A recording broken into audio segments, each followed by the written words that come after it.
Siliguri metropolitan traffic পুলিশের Bhaktinagar traffic গার্ডের পক্ষ থেকে চলল বিশেষ অভিযান। শহরের যানজট নিয়ন্ত্রণ করতে ময়দানে ট্রাফিক বিভাগ রিকভারি ভ্যান থেকে নিয়ে একটি অভিযান চালানো হলো শিলিগুড়ি সেবক রোড পর্যন্ত। শিলিগুড়ি শহরে যানজট সমস্যা নিয়ন্ত্রণ করতে নানান প্রচেষ্টা চালাচ্ছে ট্রাফিক পুলিশ। ই রিকশার চাপ কমাতে ইতিমধ্যে রুট ভাগ করে দেওয়া হয়েছে, চিহ্নিত করে দেওয়া হয়েছে পার্কিং জোন।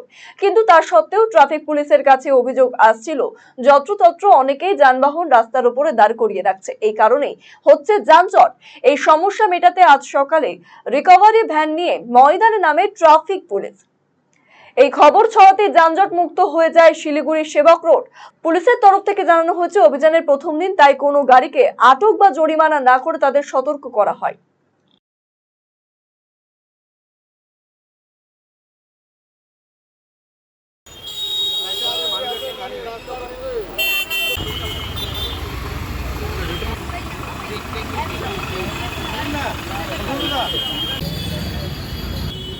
এরপরে যদি আপনি 4 টাকা করেছেন, এরপরে আমরা আর বলবো না। ওই যে টোল করবো, টোল করে নিয়ে চলে যাবো। আমরা এখন গাড়ি বেরিয়ে